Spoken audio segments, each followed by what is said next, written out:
Hey, what's going on, everybody? Christmas night back in the States. I don't expect much of a crowd tonight, and I don't know how long I'm going to go, but I want to keep my schedule on schedule. I guess I didn't know how to word that well. Here's a song as I get prepped up, all right?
Hey, what's going on? What's going on, everybody?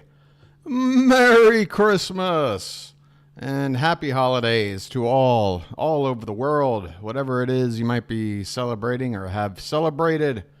I'm wishing you well, friends, family, the whole shebang. My name's Steve.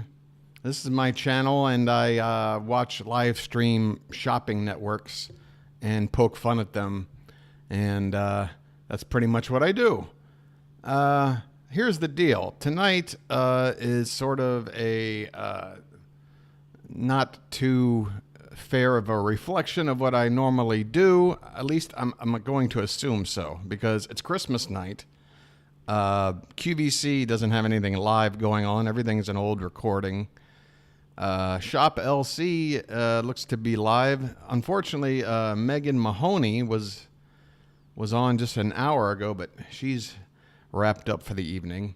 So I'm probably going to go off-road a little bit tonight. In fact, there's something in particular I'm thinking about doing as a strange bit of content. But overall, the deal is yesterday I woke up Christmas morning. Yesterday. It's already the day after Christmas for me, by the way. If I'm confusing anyone, I'm 12 time zones ahead of the East Coast in the U.S. Yesterday, I went and got myself a haircut. I promised I would look a little sharper when the new week started. I felt pretty good. And then around 2 in the afternoon, I felt a little tickle in my throat. the kind of tickle where you just know, you're like, oh no, that feels like something that's going to get worse. And yeah, it's gotten worse since yesterday. Last night I didn't do so well sleeping. I really shouldn't even be streaming. Between the fact that I'm not feeling so hot, and I doubt many folks are going to tune in, although apparently 4 people are here right now. So thank you for joining me. Yeah, I'm under the weather, so I kind of have to hopefully keep my emotions in check because my throat's feeling kind of shredded. But it may be a thing where I haven't even gotten as bad as I'm going to be, and tomorrow I'll feel worse, and then I will cancel the stream then. So I'm just going to go ahead and stream tonight. All right, there is the explanation. Sorry, I know everything's supposed to be all action-packed at the start of a video and get everybody hooked. But look, let's just take a look.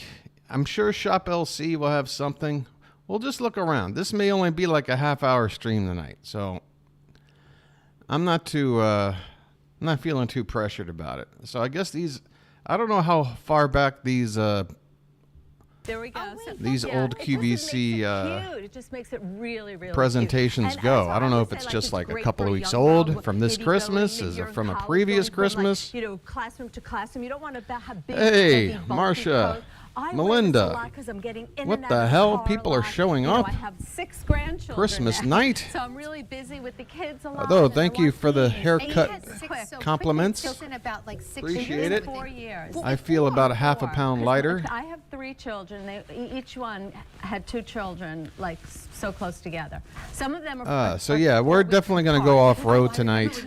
And so if you guys have anything you want to check out, even if it has nothing to do with shopping, I'm game for any ideas. I'm not 100% guaranteeing I'm going to follow through with it, but 99% chance. Water resistant. If it's like 15 degrees out, yeah, this is not. Let's just see. Let's go to the kitchen here. Like 12 below. Oh, it's all the same. They don't even have it. They don't even have a mixture.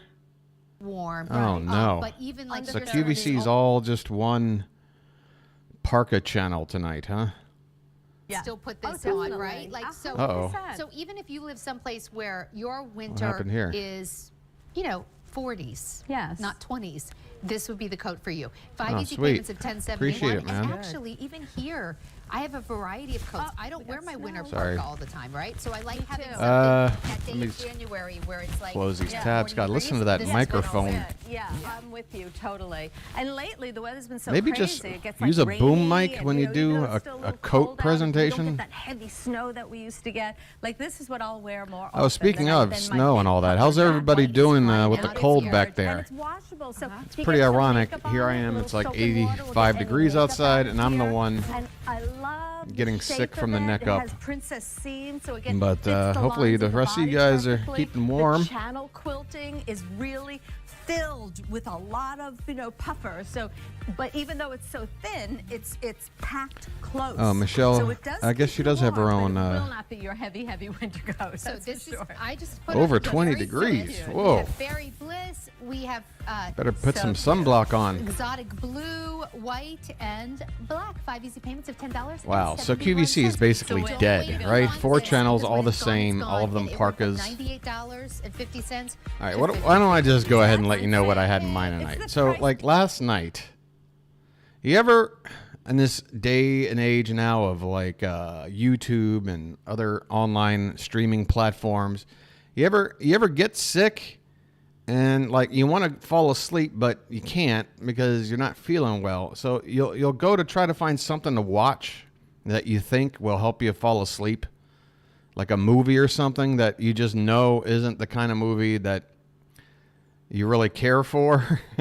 Like a go-to for me used to be Cannonball Run 2.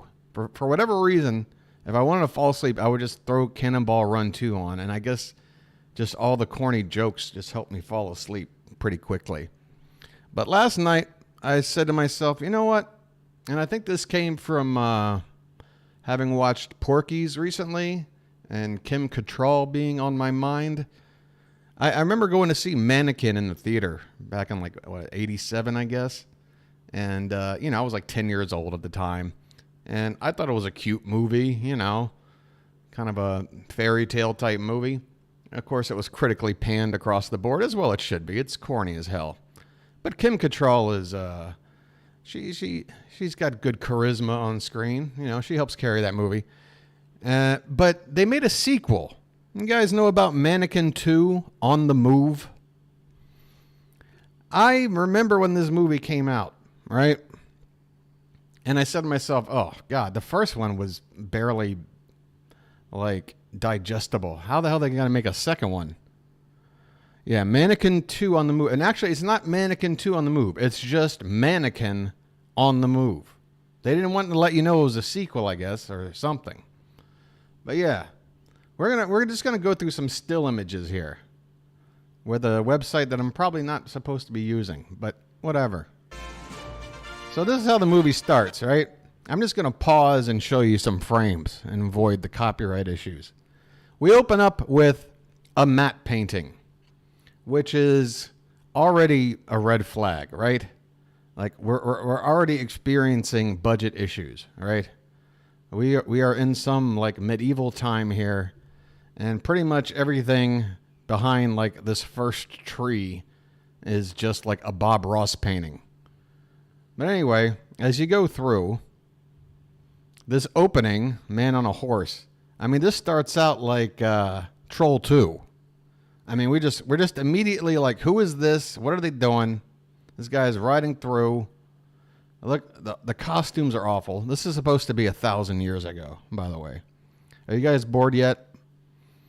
So here we have our Prince Charming. Here's the girl. She's apparently just a peasant girl who shouldn't be hobnobbing with the prince. But as you can see, they got a thing going on. So, you know, they do the whole like, we're never going to be apart. Let's go. And then they start getting chased by the Queen's Guard or whatever. So they're on the run. They're on the move, if you will. And, oh no, they come upon this bridge and there's all these the army or soldiers around.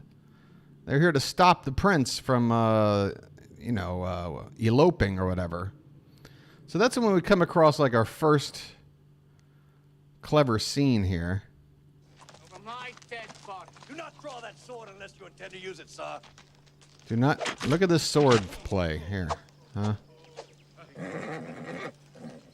I think he means it, sir.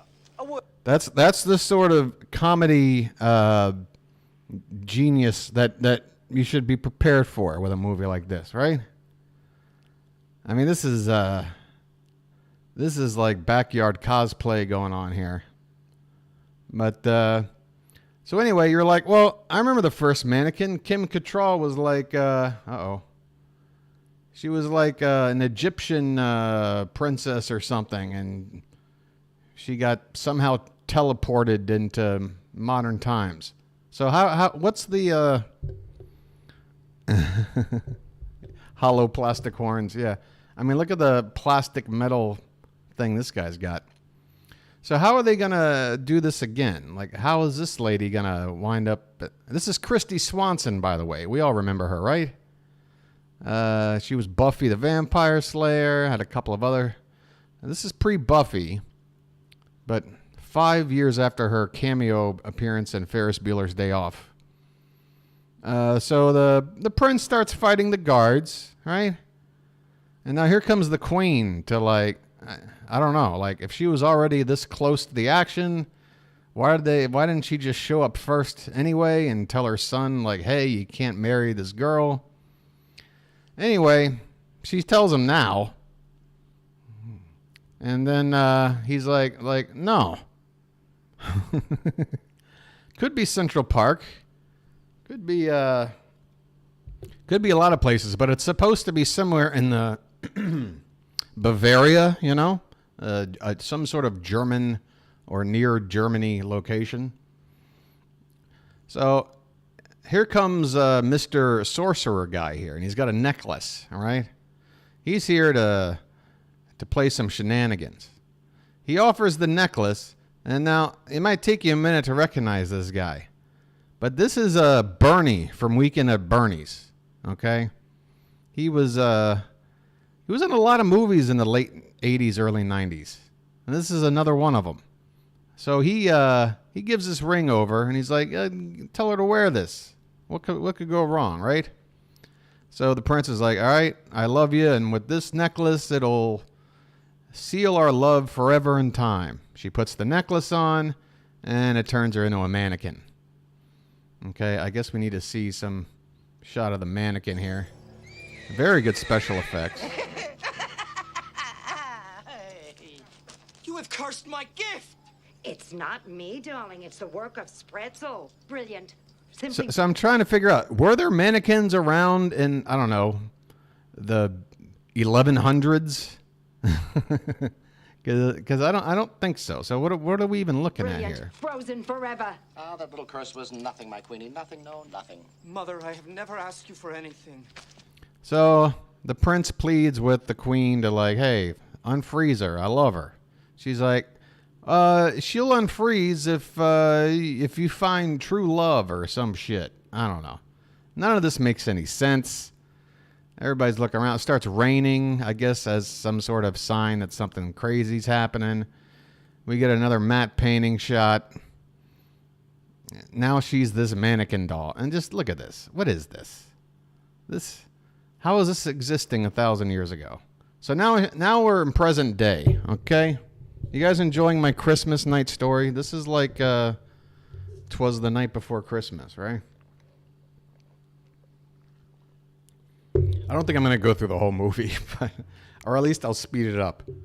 So here is now a modern day version of that sorcerer guy / Weekend at Bernie's guy. And he's here, he's looking all sinister, He's got his gloves in his hand, wearing the trench coat over the shoulder.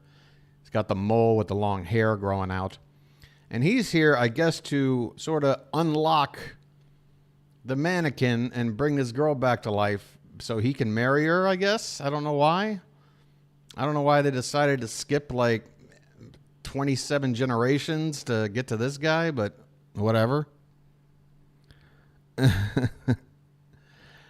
So, he has a scene acting next to a mannequin. All right, so we're in Philadelphia. Same location as the first mannequin, but no Andrew McCarthy this time. Now we have this guy who gets in, instead of a beat-up motorcycle like Andrew McCarthy, he gets into a beat-up Jeep. You see how much they're deviating from the first movie? It's so much newer and so many new ideas here. So he's off to work. And here's his mom he still lives with, telling him, you got to go find the right lady. You got to do that. Now, here's a very interesting cameo. If you saw the first mannequin, you might remember this lady in the background who's about to run up on the scene here. Mrs. Williamson! What happened? I'm married! Oh, I don't believe it. Thank you! Oh, thank well, you! thank you. He's the most beautiful man I have ever met. Oh, wonderful. Come in. You'll tell me. Is he rich? Yes. Does he have a gold card? Yes, he does. Does he have a car? Yes. Does he have a condo? Oh, Now, you're maybe wondering yourself, who is this lady just running in and announcing she's married? She was the girlfriend of Andrew McCarthy in the first Mannequin movie. So this is supposed to be like I guess what you would call fan service. That this lady, who was like, she worked at the opposition fashion department and whatever. He fell out of love. Andrew McCarthy fell out of love with her, fell in love with Kim Cattrall. But for whatever reason, she shows up in this movie only for this scene. To run up to the mom, say she's married. He's the most beautiful man I have ever met. And then they just talk about nothing. And that's it. She's out of the movie. That's it for her. It makes no sense. And now you get the title card. That's how it ends. Like, you want like some sort of climactic thing to happen before you drop a title card, right? come in. You'll tell me. Is he rich? Yes. Does he have a gold card? Yes, he does. Does he have a car? Yes. And it's just like, hey, is he rich? Does he have a gold card? Does he have a condo? And then, hey! And it's the classic, guy driving a jalopy, putting his clothes on and getting ready for work as he's driving. Because, he's a bit of a slacker, but he's got a heart of gold. Ugh. It's just so formulaic. look at this title card. Oh, what is this? Comic Sans with like a fuchsia coloring to it. It's just.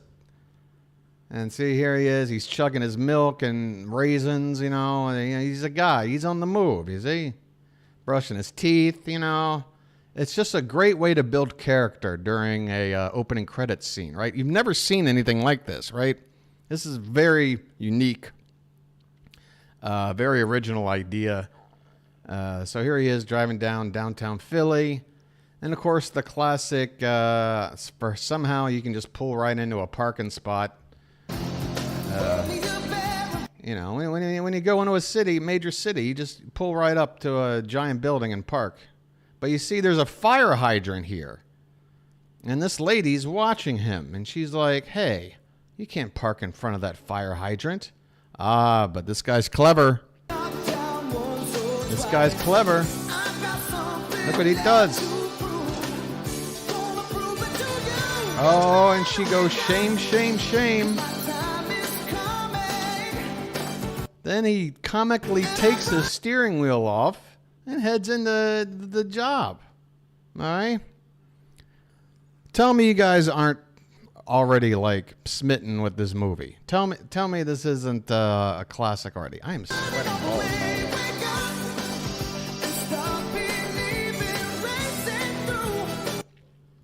All right, so this part of the movie I don't quite understand. They're doing some sort of like what do you call it, an art installation or whatever, when like there's like a sort of a theme, some, you know, like collection of some sort is like paying a visit in town. But it's like I can't tell if it's supposed to be a department store like the first one or a museum. But they're bringing this mannequin lady in as like some sort of like, you know, what do you call it, attraction to bring people in. But how does that work for a department store? I don't know. But anyway, 4 people combined to write this, by the way. That's always a good sign. It took 4 people to put this together. So now he's at work, and we come to find out it's his first day on the job, you see? The thing about this movie, it's never grounded. It never really gets off. It's just like already floating in the abyss. So he has a little exchange with the security guard who's kind of dorky, you know. I'm sure that'll be a source of comedy for the rest of the movie. And then here we have our adversary, right? Who can forget Stuart Pankin? Yes, that's right. In what's likely one of his last roles of any relevance. Stuart Pankin is the uptight guy who's out for blood, right? And he's got these 2 people, for some reason, just following him around wherever he goes, like taking notes, like they're interns or something. I still don't know what the hell their intentions were. Dirty word. Dust. Pardon me? But there's no comedy to be found here. Dust.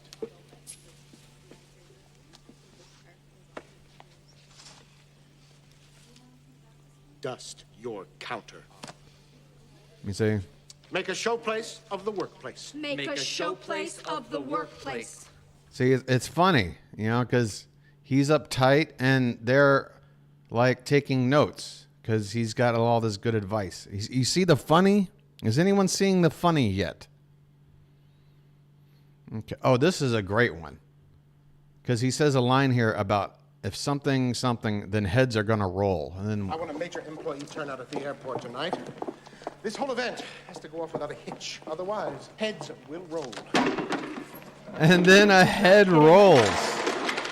You get it? That's him right there. Anybody else? Anybody else feeling like the gut-busting comedy that's going on here? Heads will roll, and then a head rolled. So this, of course, annoys Stuart Pankin. He asks this guy, "Who are you?" You know, look at the look on this lady. You know, like she's apparently like just here to be a lapdog for Stuart Pankin. But I mean, look at the judgment on her face. So basically, he gets this guy to explain what was going on. The guy, like, feels all bad. But then he's like, okay. And this part's so weird. This guy comes in. He's clearly in the middle of a conversation. He keeps, like, interrupting him to try to talk to him. And it's like, dude, wait your turn. I work for Mr. Montrose, sir. On the Hauptmann-König presentation? Mr. James. Not now. See? Try to interrupt him. Do you realize how important that presentation is? The cream of Philadelphia society is going to be here. The eyes of the entire city will be on that presentation. And on this. By the way, if you've ever seen Hollywood Nights, Stuart Penkin's great in that. Yes. And have you learned your lesson? Yes, sir. Good. You're fired. Ah, who saw that coming? Who saw that coming? He was trying to make him feel comfortable again, only to tell him he's fired. And then he snaps his little lapel thing off. And for best effect, deplore neglect, demand respect. Deplore neglect, demand respect. See, they're still writing and repeating what he says, and it's funny. And it's funny. Guys, see, he thinks it's fun. Look how charming he is. That's the look of charm, by the way, in case you weren't sure what that was. So he comes to tell this guy, hey, I'm here as the new guy starting my first day. And who's this? Hollywood. You knew Hollywood had to return. Somebody had to come back for this piece of shit. So we got Misach Taylor, however you say his name. And this isn't the 1987 version of Hollywood. This is the 1991 version. And folks, if you remember back in 91, it was a very strange time culturally. You know, it was sort of like tectonic plates sort of crashing together culturally. You know, it was a year where Color Me Bad was a #1 band, and then a couple months later Nirvana broke, you know. So this movie really came out at a terrible time because it's still trying to recreate a very 80s vibe. But people have moved on. It's the 90s now. You know what I'm saying? So he's here to do some sort of choreography thing. You can see it's got much more of a Cosby Show fashion thing going on, that early 90s sort of thing. And here's the chorus line, I guess. I don't know. They're going to do some kind of show. I don't know what it is, but it's funny because he tells everybody to like, you know, protrude their cheekbones by like doing that puckering face, right? So that's funny. And they start dancing, and Hollywood's just doing his thing. And then here comes Mr. Uptight. He wants to see what's going on. I don't know why. I don't know why this is a department store that is going to have a stage play. I don't know why he's not privy to what they're actually working on, because behind the scenes, he's teaching them all like this like modern dance, but what he wants is, you know, like something a little more sophisticated. Is this making any sense? No, that's not Arsenio. That's Misach Taylor. Arsenio is too busy doing Coming to America right about now. Well, that might have been a few years earlier. So anyway, it's a funny shot where he's peeking through, and of course the glasses that are scissors, sort of, you know, I mean, that's funny, right? That's funny. That joke writes itself. It kind of looks like a bizarre version of Twin Peaks, if there could be such a thing. And he's just explaining, like, look, honey, I'm the artiste, and I need to have privacy, and you can't bother me, and all this. And then he finally comes out. He meets this guy, and within, I swear, a minute and a half, this dude's going to be in Hollywood's pink Cadillac driving down the road like they're best friends.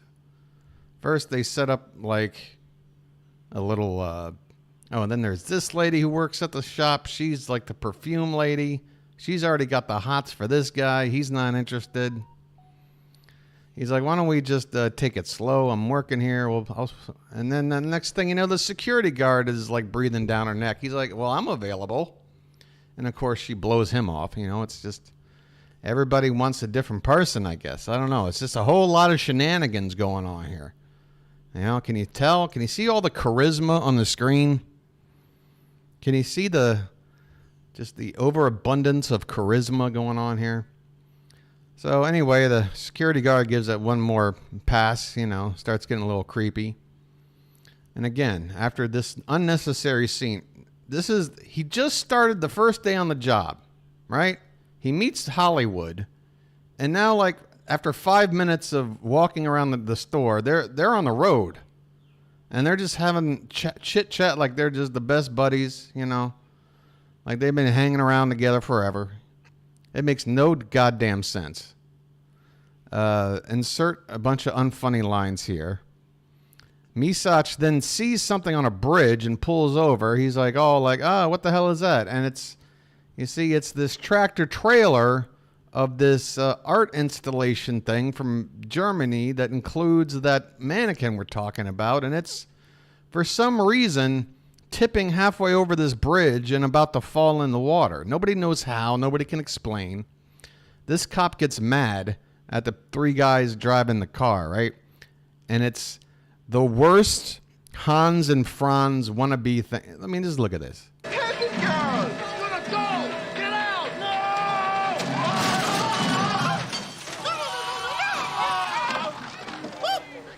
See, there goes the mannequin. And for some reason, this guy looked at that thing falling from the sky and said, oh, that's a real person. And goes in to save her. Oh, this is Mannequin on the Move, Katron. This is it's just a really bad movie that I was up all night watching for some reason. So he dives in the water after her, you know, as you do, in that scummy Philadelphia river water. He pulls up the mannequin, but there's the German guys or whatever. And he's like, oh, isn't this crazy? And these guys are just a bunch of lunkheads, right? A national treasure. Oh, and doing a fabulous job. Did you recover the rest of the sacred wardrobe? I thought Arnold did. I thought you did. See, their accents are funny. Oh! And then they're jumping back in the water because... Jason, let's take the mannequin back to the store. Yeah, we wouldn't want her to catch a cold. And then, for some reason, they decide, okay, we'll just take this fucking thing. No rhyme or reason. No checking in with the police or anything that was going on up on the bridge. They're just like, okay, we'll just take this priceless mannequin ourselves. This makes no goddamn sense. Yeah, the Schuylkill. The Schuylkill River, I'm sure. It could be another one, but it could be that one. You understand? Yeah, you see what's happening here. So he's in the car with the mannequin. Hollywood's driving. You know, everything's cool. Hollywood doing it. And then she comes to life for like half a second. See? It's your foot. These guys are running on foot after a car on the highway. Okay? I don't know why. But then they see a lady driving a garbage truck. And they're like, hey, we'll just strip our clothes off and dance. And we'll, like, flag down this truck. And they'll give us a lift into town. Right, let's give them a ride.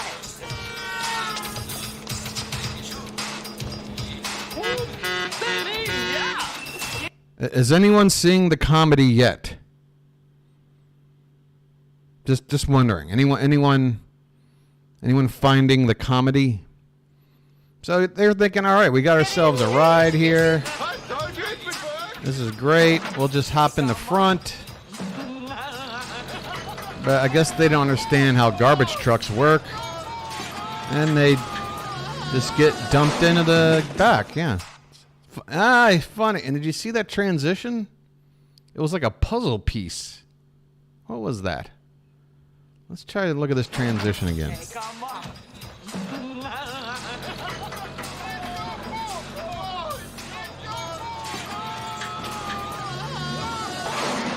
I'm trying to find that. Let's see, right? Yeah. What is it? It's like, what kind of transition is this here? I don't know. So now we're back again at, I don't know if it's a museum. I don't know if it's a department store. This looks like what you see hanging outside of a museum, right? Like, hey, come check out this. Got it. Well, event. But look, it's a department store. So I don't know what the hell going on here. Car insurance is not very... So anyway, they proceed to say unfunny lines, and he's still trying to hit on her. She's like, no. Meanwhile, these three dummies come walking in. Yeah, they're brushing banana peels off their shoulders. You know how you do. Excuse me just 1 second. See what they do? Because they're strong in German. Ooh! You boys have been playing in the kitty litter. No. This is when you realize these guys have been given way too much screen time. No. But you could imagine me in a different outfit. Yeah. Come on, you have to find her. Here, have a... So she just basically invited the three guys to do a train on her. So that's always hilarious. Sprays them with perfume. Okay, so now we're getting close to the big reveal, right? Just like the first Mannequin. When are we gonna actually see some come to life magic here? You know, I still don't understand how this guy's working like late at night on his first day. It's about we're made for each other. And handling like this special mannequin that's 1,000 years old. By the way, for a 1,000-year-old mannequin, holds up pretty well, right? Looks pretty good. Oh no. So here comes the creepy part. I command you to come to life. He's gonna go in for a smooch here. You see? And, you know, really, that's, in this day and age, you'd be canceled immediately, even though we're not dealing with a living object here. I don't know. Just very strange. I must be crazy. Oh, yeah. But you see, it's this necklace, right? Like, it can only be removed if she finds a true love. And see, this guy's basically like 27 generations removed from that original prince. He gives her a peck on the lips. Next thing you know, the necklace is coming off. There is definitely something wrong with And when that happens, 5 billion women in the world, and I'm trying there you go. with a statue. She immediately wakes up with 1991, like, metal groupie hair. I don't know why. Gesundheit. Dankeschön. You're welcome. And then My prince. this Why are you running? this is always good. Why am I running? Why are you moving? Why? God! I saw you in the water and in the fast wagon. That's it. It's the toxins in the river that they do strange things to your brain. My prince, why are you doing this? Have you lost your memory? This is a dream. It is I, Jesse, your true love.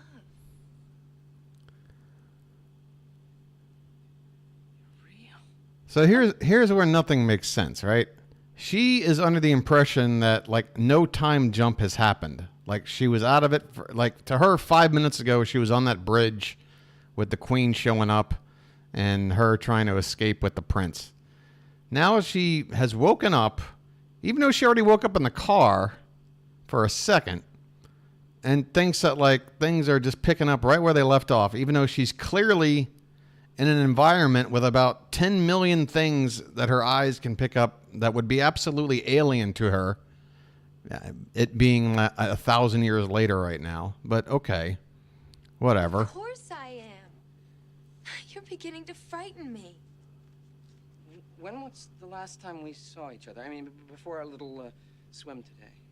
Just a few minutes ago on the bridge. What bridge? The one near the castle. We were on our way to be married.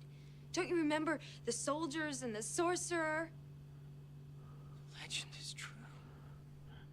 All right. Have you guys bored of this yet? Basically what it comes down to is this is one of the worst damn movies I've ever seen. You got these lunkheads, again, way too much screen time. She passed out for some reason.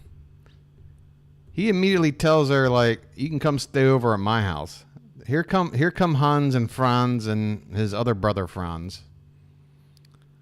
And yeah, look at the outfits.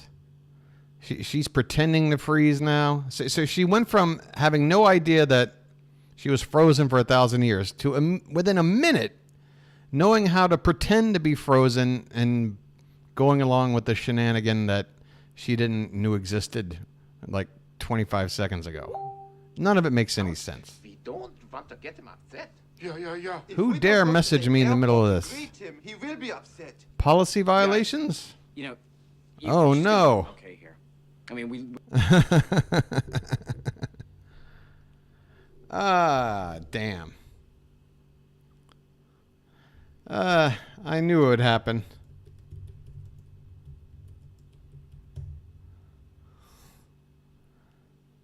Oh well.